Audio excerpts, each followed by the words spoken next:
हमारा आइडिया और हमारा थीम आप लोग जानते हैं। हमारा है शराबबंदी से कोई मतलब नहीं है। उस घर में मैं पैदा हुआ हूँ जहाँ शराब बनता, शराब बिकता, और वहाँ से हम अपने होठ पर शराब नहीं लाया है। तो वो कोई कानून था क्या? मेरा कहने का मतलब है, अगर कानून आया है तो ठीक है, लेकिन इसका इम्प्लीमेंटेशन में गड़बड़ियाँ हो रही है। जो नीचे के लोग हैं, गरीब तबके के लोगों को ऐसे भी पकड़ रहे हैं। गांव-गांव में हो रहा है, जहाँ पकड़ना है गरीबों को तो उनके घर में जा कर के पकड़ लेते हैं, जेल भेज देते हैं। और जो बड़े-बड़े लोग हैं जो पैसा देके छूट जाते हैं, यहाँ पर हमारा डिफरेंस है।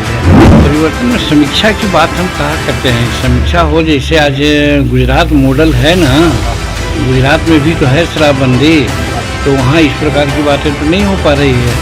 सब जगह लिमिट है, कहीं ज़रूरत है तो उसको शराब मिल जाता है बाज़ाब्ता परमिट के साथ। तो उसी तरह से यहाँ भी हो। बिहार में शराबबंदी कानून को लेकर इन दिनों राजनीति गरमाई हुई है। लगातार बिहार के पूर्व मुख्यमंत्री रहे जीतनराम मांझी यह बयान देते हुए नजर आते हैं कि शराबबंदी कानून में संशोधन होना चाहिए। तो वहीं एक बार फिर से बिहार के पूर्व मुख्यमंत्री रहे जीतनराम मांझी का शराबबंदी कानून को लेकर बड़ा बयान आया है। उन्होंने यह साफ कहा है कि गुजरात के परमिट पर जो है बिहार में शराबबंदी कानून शुरू कर देना चाहिए। तो वहीं देखा जाए तो नए साल में ठीक तरीके से इंप्लीमेंट हो शराबबंदी कानून। वहीं बिहार के पूर्व मुख्यमंत्री जो है जीतनराम मांझी, वो लगातार बयान देते रहते हैं। उनका यह कहना रहता है कि 100-200 ml पीने वाले जो हैं उनको नहीं पकड़ा जाए। तो वहीं एक बार फिर से जीतनराम मांझी ने यह साफ कहा है कि गुजरात के तर्ज पर बिहार में भी शराबबंदी कानून को लेकर जो है इंप्लीमेंट करना चाहिए। जो निर्णय है वो नीतीश कुमार को लेना चाहिए। तो वहीं क्या कुछ कह रहे हैं जीतनराम मांझी, वो सुने आप लोग। देखिए, एक ही बात को बार बार कहने में अच्छा नहीं लगता है। हमारा आइडिया और हमारा थीम आप लोग जानते हैं। हमारा है शराबबंदी से कोई मतलब नहीं है, शराबबंदी होनी ही चाहिए। हम हैं, आज 79 ईयर्स में मेरा चल रहा है, उम्र चल रहा है। अभी तक उस घर में मैं पैदा हुआ हूँ जहाँ शराब बनता, शराब बिकता, और वहाँ से हम अपने होठ पर शराब नहीं लाया है। तो वो कोई कानून था क्या? तो मेरा कहने का मतलब है, अगर कानून आया है तो ठीक है, लेकिन इसका इम्प्लीमेंटेशन में गड़बड़ियाँ हो रही है। जो नीचे के लोग हैं, गरीब तबके के लोगों को ऐसे भी पकड़ रहे हैं। गांव-गांव में हो रहा है, जहाँ पकड़ना है गरीबों को तो उनके घर में जा कर के पकड़ लेते हैं, जेल भेज देते हैं। और जो बड़े-बड़े लोग हैं जो पैसा देके छूट जाते हैं, यहाँ पर हमारा डिफरेंसेस है। इस पर माननीय मुख्यमंत्री जी का ध्यान आकर्षित करना चाहते हैं प्रायः कि साहब आप इसका इम्प्लीमेंटेशन ठीक से कराइए, और जहाँ भी गड़बड़ी पाया जाए उसको सख्त कार्रवाई करके उस पर ये करवाइए, ताकि वो आगे गलत काम न कर सके। 10,000 से ज़्यादा लोग नए साल में आप चाहते हैं कि परिवर्तन हो, इसमें कुछ परिवर्तन में समीक्षा की बात हम कहा करते हैं, समीक्षा हो। जैसे आज गुजरात मॉडल है ना, गुजरात में भी तो है शराबबंदी, तो वहाँ इस प्रकार की बातें तो नहीं हो पा रही है। सब जगह लिमिट है, कहीं ज़रूरत है तो उसको शराब मिल जाता है बाज़ाब्ता परमिट के साथ। तो उसी तरह से यहाँ भी हो। और ऐसे करने में होता है कि लोग आनंद फानन में शराब बनाता है और विषैली शराब बन जाती है, जिससे लोग पी करके मर जाता है। जो शराब 10 दिन में बनना चाहिए वो 2 घंटा में बन जाता है। उसमें यूरिया खाद देते हैं, फास्फोरस दे देते हैं, या गाय कुछ पहनाने वाले जो दवा है वो दे देते हैं, और वही इंजूरियस हो जाता है जिससे लोग मरते हैं। अगर चाह रहे कि परमिट के साथ यहाँ मिल, हाँ, परमिट के साथ हो, जिससे गुजरात मॉडल, हाँ गुजरात मॉडल जो जैसे चलता है उस तरह से शुरू करें।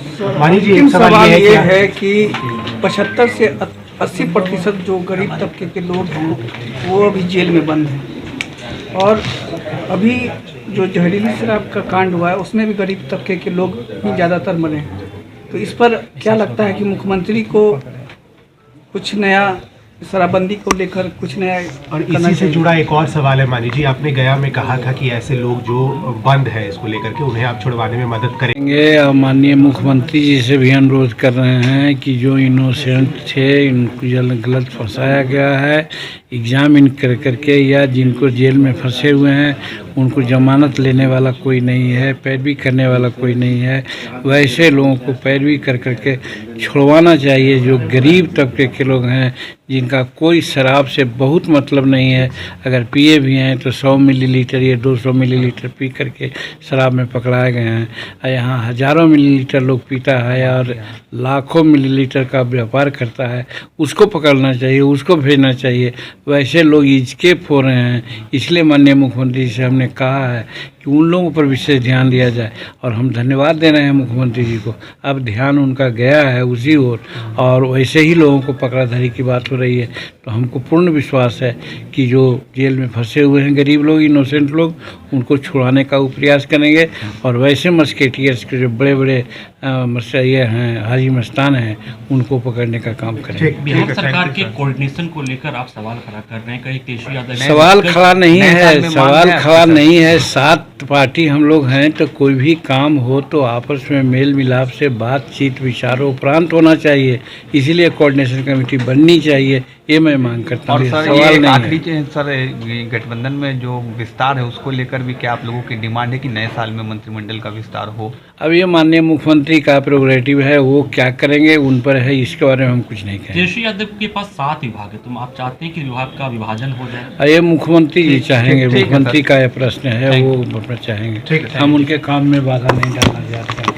तो वहीं जिस तरीके से नरेंद्र मोदी की मां के निधन पर जो है उन्होंने यह साफ कहा है कि आना जाना लगा रहता है, मां मां होती है और यह दुख सहने का भगवान नरेंद्र मोदी को हिम्मत दे। वहीं शराबबंदी के संशोधन के सवालों पर जो है फिर से एक बार जीतन राम मांझी का बड़ा बयान आया है। उनका साफ कहना है कि हमारा आइडिया और थीम आप लोग जानते हैं, उस घर में हम पैदा हुए हैं जिस घर में शराब बनता और दिखता है। अगर कानून आया तो ठीक है, लेकिन इंप्लीमेंट में जो है गड़बड़ियां हो रही है। गांव गांव में गरीब को पकड़ा जा रहा है, गरीब लोग आधा से ज्यादा जो है जेल में बंद है, बड़े बड़े लोगों को छोड़ दिया जाता है। वहीं इंप्लीमेंट करने की बात कही है जीतन राम मांझी ने। तो वहीं क्या कुछ कहते जीतन राम मांझी आपने सुना है। और भी तमाम खबरों के लिए NBC 24 के साथ बने रहें। बहुत बहुत धन्यवाद।